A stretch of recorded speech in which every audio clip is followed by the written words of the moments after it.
Good morning to you all and welcome to the night studio at the Newseum. I'm Fred Kempe, President and CEO of the Atlantic Council.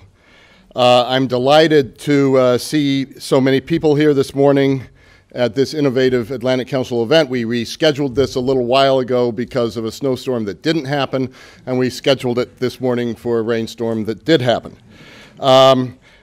We are delighted to be partnering again with SAIC. This has been a terrific partnership. Thank you so much. And I also want to tip my hat to Jason Healy in the Cyber Statecraft Initiative at the Atlantic Council. In a very short period of time, Jason has made the Atlantic Council a go-to place on cyber issues and cyber statecraft issues. This event will serve as a reference point for today's policymaker and tomorrow's policymakers alike in shaping the way we navigate cyber statecraft. Now, let me say one word about this because President Obama framed this discussion in a way yesterday in a private meeting that he convened with some of America's top financial officials at the White House. Off-the-record session, no aides were in the room. 3 issues were on the agenda. One of them was the budget, how are we going to avoid the fiscal cliff. One of them was immigration reform, how is he going to help companies get a steady stream of talented people from abroad. But the third was cyber threats. In the week when everyone was talking about North Korea, in a week when people are worried about Iran, what he wanted to talk about was the cyber threats that are facing America and America's infrastructure. And I think that's what this day is all about, public-private initiatives to address this emerging world. We're turning today's proceedings into an interactive video and encourage you to engage in the simulation, both here in the audience and in cyberspace via Twitter. Now, normally people will say, turn off your cell phones, put them on silent, and tweet.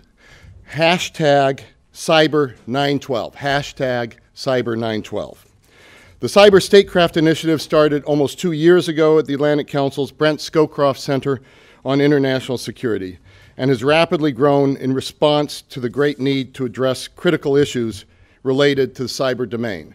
We talked a long time about what we should call this initiative, and we decided not to call it cyber threats or cyber security. We called it cyber statecraft because the issue was really, how do we manage this? Who talks to whom? Who decides when there's an attack? Who responds to an attack? And what better way to live out this mission than at today's event, which unites key decision makers to study how to combat an evolving threat with dire consequences.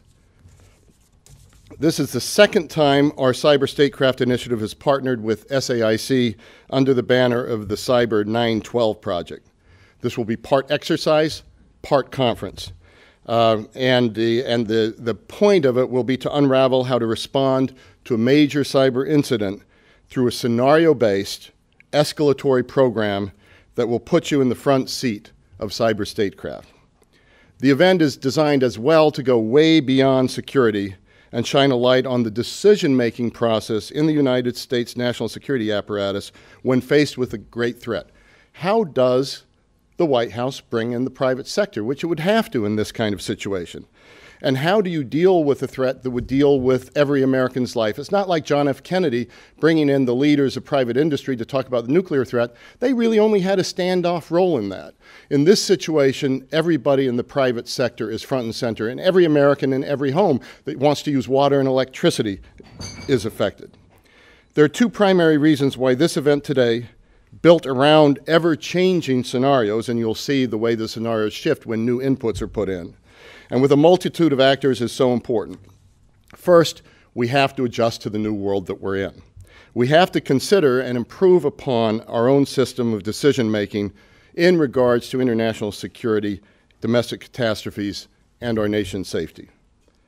We have to show how multiple actors, how we can design a system where multiple actors can actually work at serious situations in an effective and a timely manner.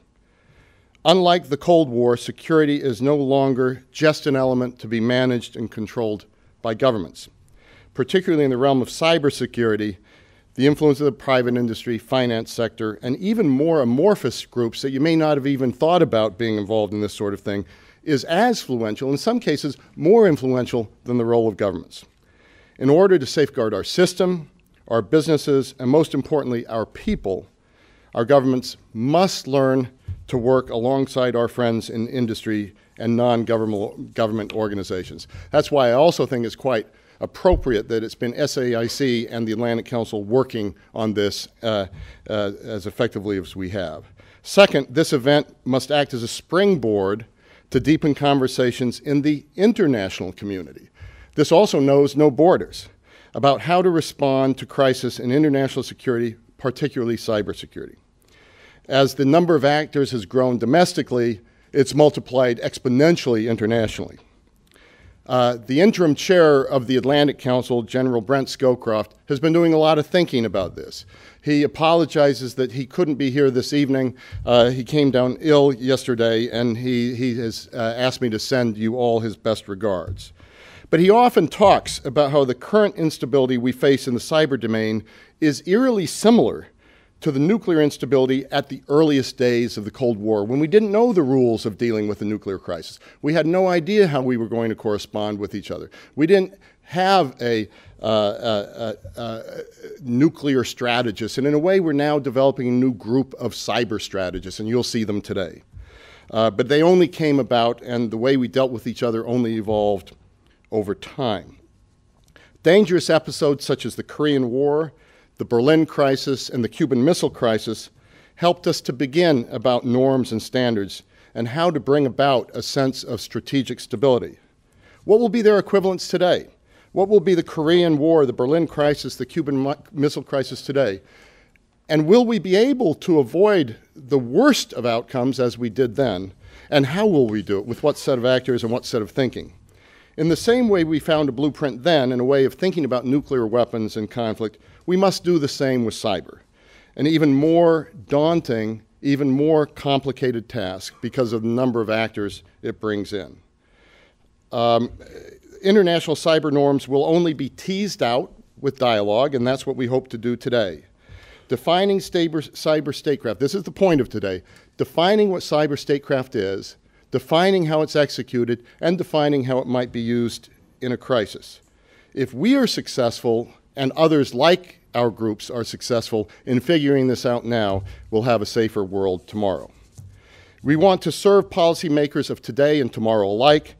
Therefore, the 912 Cyber Project, with SAIC's support, is adding a student component called Cyber 912 Student Challenge, which offers university students the opportunity to compete against one another for the best policy recommendation to manage a major cyber incident.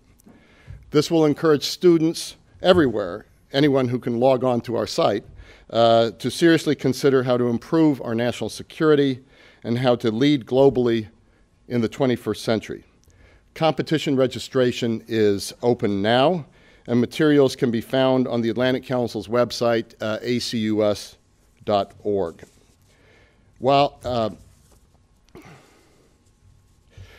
And now I'm happy to introduce the acting president of SAIC's National Security Sector, where he is responsible for leading the corporation's intelligence, surveillance, and reconnaissance cyber and system solutions business, Major General John Thomas.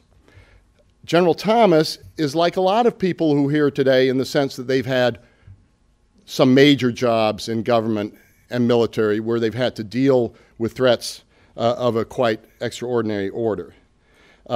We've been trying to partner, as I said, with the private sector to think about these issues, and we can't think of anyone better than SAIC and General Thomas. While at SAIC, he served both as the Director of Army Intelligence Programs and the General Manager of the Operations, Intelligence, and Security Business Unit. He spent his career as an active-duty Army intelligence officer, retiring as a Major General commanding two of the largest intelligence organizations in the Army, the Army Intelligence Center at Fort Huachuca and the Intelligence and Security Command at Fort Belvoir. Thank you to John for being here, and thank you for your leadership of SAIC and your leadership on this set of issues. We're grateful for our partnership and look forward to deepening it in the months ahead. General Thomas. Good morning, and thank you, Fred. If I knew somebody gave you all that stuff, I would have intercepted it. So, we would first like to thank Fred and thank the Atlantic Council for giving us the opportunity, really, to sponsor and probably more importantly to participate in this Cyber 912 project. Fred pretty much laid out the importance of this, and as a company, we are a significant player in the cyber business, and really look forward to what comes out of today and what we learn. It is common knowledge, I'm sure, but from everyone in here that cyber is one of the greatest threats we have to our national and economic security. And I think in some ways the analogy to the nuclear challenges is on target, and I think in some ways it's much different. It doesn't take a nuclear scientist to initiate a cyber attack, and cyber attacks can come from everywhere, from individuals, from terrorists, from state actors, from anybody with a computer, really. And as Mike Hayden, the former CIA director, said, in his view, cyber crimes are the most disruptive force in our species today. And I think, and we see that every day. You can't go a day without reading something about cyber attacks. This morning, driving in, it was a demonstration at a hacking conference in Europe about the ability to take over the air traffic control system and maybe control of aircraft, demonstrated from an iPhone. So it is a threat that's clearly out there. So that kind of a threat and those kind of actors, I think, really brings to front this constant debate about what are the best practices for protecting ourselves from a cyber attack, and how should we respond if attacked. And the only way we're going to get to an answer are really events like this one, events that examine and direct the decision-making process that surrounds these kind of questions. And we're fortunate today, I think, to have a very exceptional panel who I think will put some kind of very interesting questions to the group. And we'll see where we go, because although we have a real challenge and a real danger out there, a danger that certainly is, as Fred mentioned, is really at the top of the attention of both government folks, as Fred mentioned, the president, and industry, who are threatened by this day in and day out, and in many cases in your individual lives, when you go and you find you can't do something on your computer because it's been taken over by some kind of a piece of malware. So it's a danger that really, I think, does have the attention of all of society. Now, SAIC as a company, we're really proud to be at the forefront of these issues and at the forefront of delivering solutions to our customer. And our customer base covers both government and civilian clients. But I think more importantly, we are really a strong proponent of public policy discourse around this subject. And we have had a very fruitful relationship with the Atlantic Council, as Fred has said, for the past 2 years. The past 2 years, we've worked with the Cyber Statecraft Initiative, and we feel this event today really is kind of the culmination of this work that began, I guess, in 2011. So it's been going for a few years. And one of the key payoffs of this, and I think you can tell by the audience, and you're going to be able to tell by the panel, is that all communities are really an important part of this discussion, and eventually about the decisions. So the idea of government and industry, and domestic and international, working together is really a critical piece of getting to the right answer. SAIC has also been pretty active in other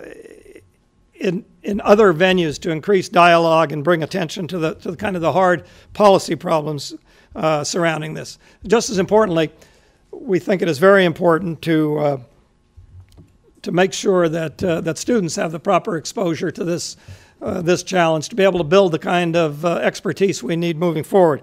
So as such, we've sponsored things like the Maryland Cyber Challenge, the Cyber Olympics. We've been very active in a number of industry groups really across the board. So the bottom line of all this is SAIC is really committed to working with government in public and private partnerships to really help foster discussion on the cyber threat.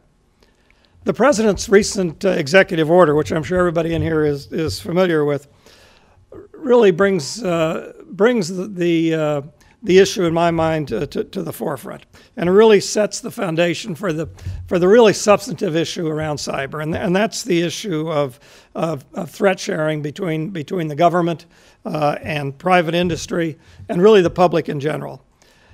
And that foundation, that ability to share threat information, is probably critical to us moving forward with good protection against cyber threats. But it has a significant policy dimension to it that still needs to be discussed. And how do we balance the sharing of threat information with privacy? I'm sure a subject that will be discussed today. So we look forward to hearing some of those solutions today.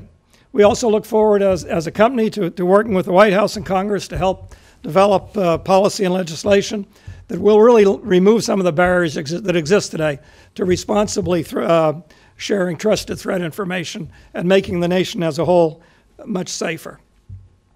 This project, came about by collaboration, and that is the only way we're going to address the challenges around cyber, come to a solution that will give us the kind of protection we need around our infrastructure, our economy, and I would say really around our national security. If we don't work together from industry, the government, private individuals, various organizations, we are just not going to get to the solution. And that is the one reason really why SAIC is very proud of our participation here, and why we think events like this and like the whole Cyber Statecraft Initiative are so important to getting to a consensus on where we need to go as a nation. So with that, I'd like to thank Fred for sponsoring this and making it happen. And thank Jason, who does the heavy lifting of running it every day. And thank the Council for the Cyber Statecraft Initiative, because it really does have the potential to have high payoff for the nation. And we're very happy to be part of it and look forward to today's event. So thank you.